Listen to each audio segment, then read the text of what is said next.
I can't believe I've never seen dog soldiers before. I didn't even know dogs could enlist. This film's as rabid as the werewolves it features. No! Dog off me! God, Sam!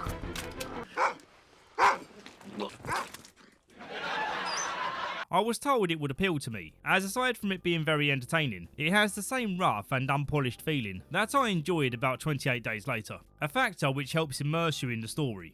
When checking out who made Dog Soldiers, I realised that it was director Neil Marshall's first feature-length movie, who then went on to make a movie that I have seen, called Doomsday, and also he made a film which I need to see, The Descent. I know, how have I not seen such a classic horror film? I'll get around to it. For now, let's recap Dog Soldiers, and explore what makes this film so special, and highly regarded as a cult classic. We open with a couple camping in the Scottish wilderness, as the guy has taken a much needed break from his work of being a writer. The girlfriend gifts him a letter opener, telling us out loud and very clearly that it's solid silver, so we know for sure that it's going to come back later as a weapon to kill a werewolf. But how this is going to happen is uncertain, as a werewolf opens their tent and kills them both.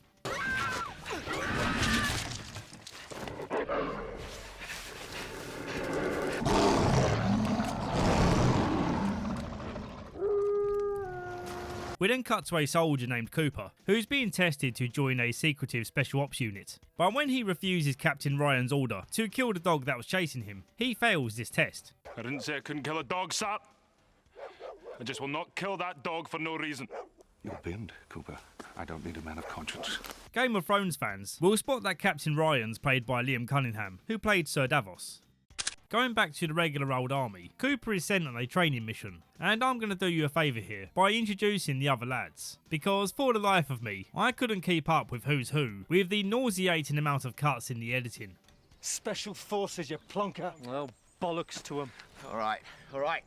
The guy in charge is Sergeant Wells, a guy who doesn't take any nonsense and is well respected by his unit. They all have good banter with each other, seeming like actual friends. I guarantee you, Joe, they will be having your bollocks for breakfast, sunshine. Hard-boiled or fried, Sarge? Scrambled. Next in the pecking order is Corporal Bruce Campbell, giving a nod to the famous horror actor.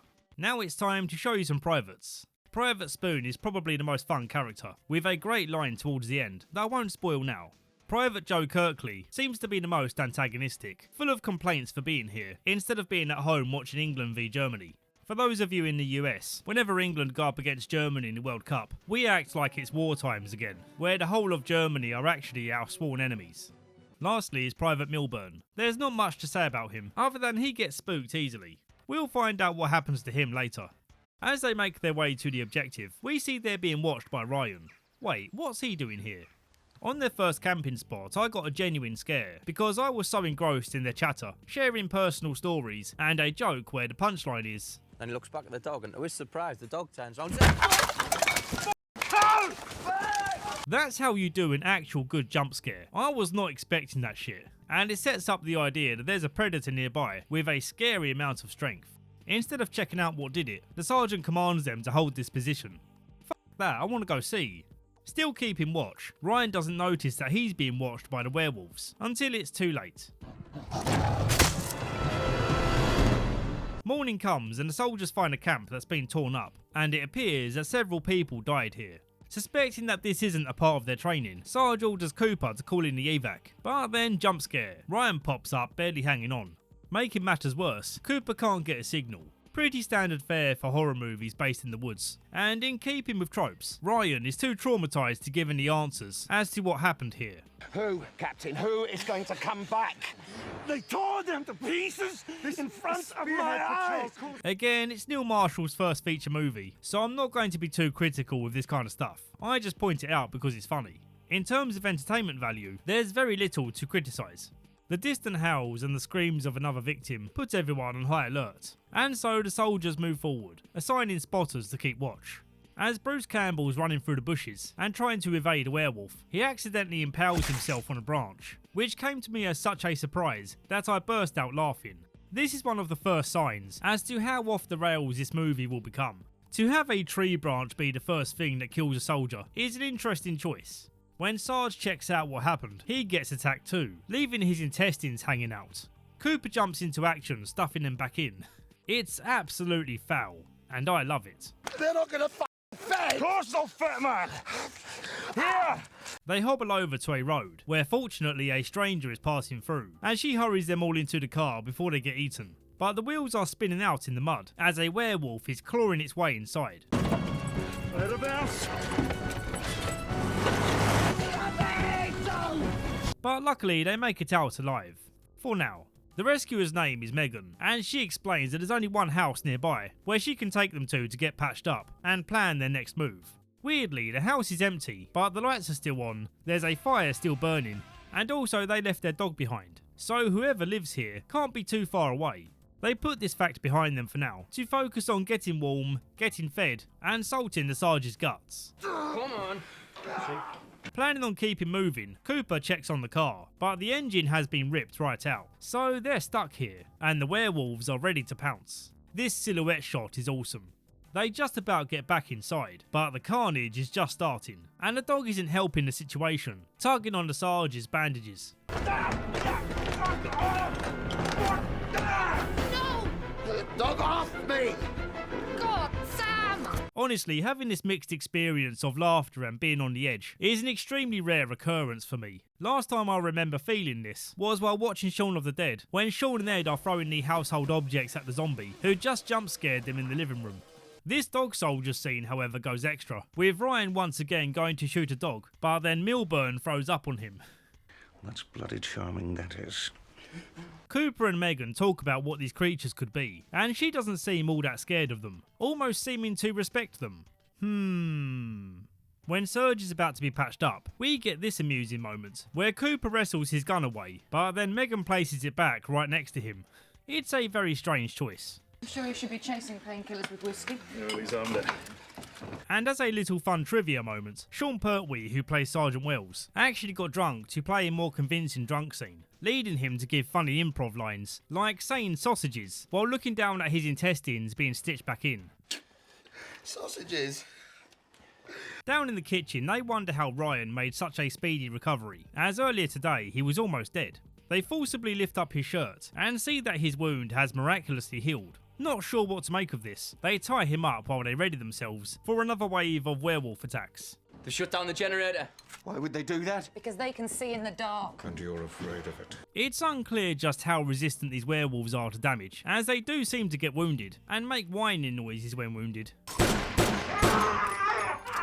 But they carry on the attack shortly after. I won't give a full accounting of all the individual fights, as I want to leave some form of surprise for you. Cheers, mate. It turns out that Megan and Ryan know each other. He's been to these woods before, trying to capture a werewolf, and Megan was brought in as some kind of expert. And it also turns out that she keeps an old car in the barn, which she's only now just remembering. When Joe hotwires it, he sees a werewolf tucking into Milburn. So yeah, that's what happens to him. This is my kind of gore scene. It's not too over the top, but it's still kind of gross. This is also the first time we get a prolonged and clear look at the werewolf costumes. It's authentic enough, where I'm not consciously thinking, oh, there's an actor inside that suit. He manages to back up the car to the house, but then he sees the wolf's breath spewing into the front. And despite this very corny line, You're behind me, aren't you? he makes a badass sacrifice. If it helps him to rest in peace, we beat Germany 5-1. Ryan reveals the truth, in that this unit were sent in to essentially be bait, to lure the werewolves out, so he can finally capture one. A fine plan, if the wolves hadn't taken out Ryan's lot first. They were my men! During their scuffle, we see that Ryan is turning into a werewolf, explaining his quick recovery earlier. After getting a sword through the gut, he retreats into the woods to join the other wolves. They figure out that with these things turning into people, and the only people around here live in this house, it means they're currently trespassing in the werewolf's home. It's then revealed that she's part of this werewolf family, and for some reason didn't transform at the same time as them. Do they have control over their transformation? The details are a bit foggy. But yeah, this is the big reveal, and she just let a bunch of them free from the basement. Somebody has been out of this misery. As you can imagine, this means they all die, except for Cooper. But let's not jump ahead just yet, as I need to show you that funny line of dialogue from Spoon. I hope I give you the shits, you f***ing wimp. In this scenario, that's the best revenge you could hope for. Sarge gets infected and orders Cooper to take cover so that he can explode the house for his own badass sacrifice.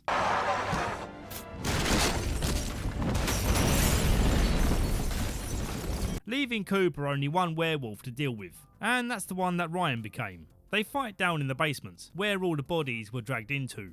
And this is where Cooper finds the silver letter opener that weakens his enemy, and he takes his final shot, ending it all. And yeah, there we have it. A really decent cult classic horror film, with a lot more to discover for yourself, if you choose to check it out. I'm really glad that I did. I love that given this movie's fairly simple premise, Neil Marshall managed to make something very compelling, and he couldn't have made better choices in casting, giving us a group of people who feel like genuine humans and comrades. Planning on scoring, Sarge? Yeah, well, mind you don't foul her in the penalty box. Oh, all right, button it, private parts. As many of you may know, I'm planning a big video covering all of the Halloween movies, so if you're enjoying me recapping horror stuff, be sure to stay subscribed and you'll see that video happen. My other main content is recapping TV shows, such as The Walking Dead, Breaking Bad, and most recently Dexter, where I've just uploaded the massive video recapping every season, so when the credits finish, you'll be able to click on that. As for my other upcoming plans, that's between me and the lovely people you see here. They're getting the regular updates on what's happening, plus some more personal stuff. Thank you all kindly for watching, and see you soon, you bunch of sausages.